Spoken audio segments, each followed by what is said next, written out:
Hello दोस्तों, welcome back to this channel. दोस्तों, इस वीडियो के अंदर बीपीसीएल के लिए हम लोग बातचीत करेंगे, बट उससे पहले आप लोगों से रिक्वेस्ट करना चाहूँगा।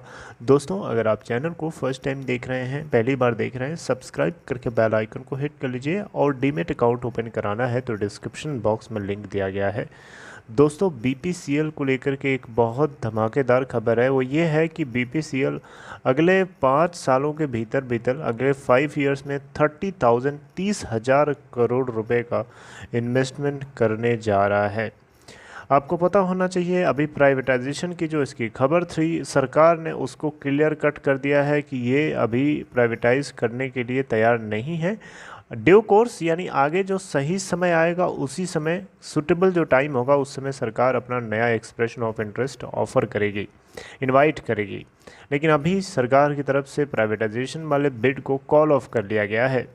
आपको पता होना चाहिए, ये बात मैंने आपको बताई थी। अब दोस्तों, यहाँ पे खबर आ रही है कि प्राइवेटाइजेशन की अनसर्टेनिटी तो चलिए हट गई, ख़त्म हो गई, लेकिन अब भारत पेट्रोलियम कॉरपोरेशन लिमिटेड, ऐसा सुनने में आ रहा है कि पेट्रोकेमिकल कैपेसिटी के एक्सपेंशन के लिए कंपनी जो है बहुत तेज़ी से काम करने के लिए तैयारी कर रही है।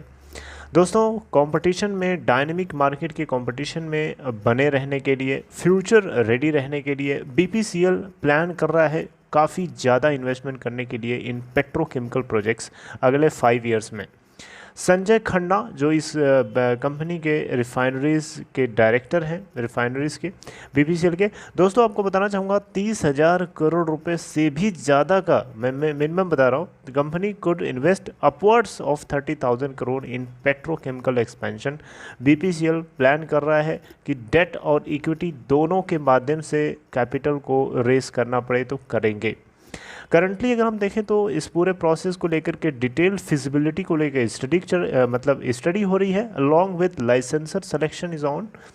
इसके अलावा कंपनी जो है बीपीसीएल जो है रेस्पेक्टिव स्टेट गवर्नमेंट से भी डिस्कशन में लगी हुई है, ताकि जो सपोर्ट है इस प्रोजेक्ट को आगे लेके जाने के लिए वो मिल सके।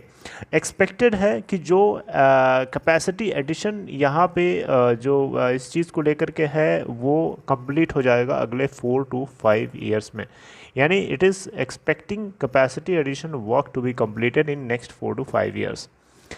पिछले ही हफ्ते ये बात मैंने आपको बताई भी थी कि सरकार ने अपने प्राइवेटाइजेशन प्रोसेस को कॉल ऑफ कर लिया है, क्योंकि मात्र 2 से 3 ही कंपनीज बची हुई थी, जिसमें भी बस वेदांता बचा हुआ था आखिरी पॉइंट पे, और उसने भी ये बोल के मना किया कि सरकार पहले से इसको अभी प्राइवेटाइज करने के मूड में नहीं है।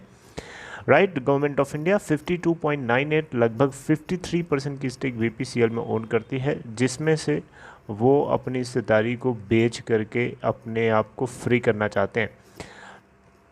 दोस्तों, आपको एक चीज़ यहाँ बता दूँ, उसी से जुड़ी हुई खबर है कि बीपीसीएल ने इसके प्री प्रोजेक्ट एक्टिविटीज़ को लेकर के जो पेट्रोकेमिकल प्रोजेक्ट्स हैं बीना एंड कोची रिफाइनरी में कमीशन कर दिया गया है, यानी प्रोजेक्ट के ऊपर काम होना शुरू हो चुका है।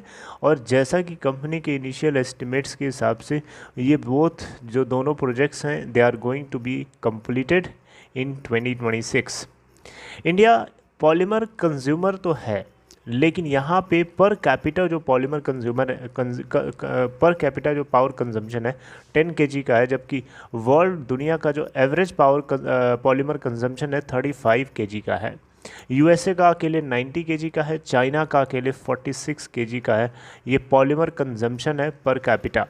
राइट, तो दोस्तों as per report 6% growth rate के हिसाब से आज की डेट में 1.32 million metric tons of fresh capacity is required annually, और ग्लोबल पेट्रोकेमिकल मार्केट जो है 4% के हिसाब से नियरली ग्रो कर रहा है। और इवन आज के दिन अगर हम बड़े large impact of both commodity and speciality petrochemicals अगर हम देखें तो इस हिसाब से फ्यूचर प्लान इन्वेस्टमेंट जो है पेट्रोकेमिकल सेक्टर के अंदर इंडियन कंपनीज़ के द्वारा और उनके एक्सपेंशन प्लान को लेकर के बहुत ज़रूरी है।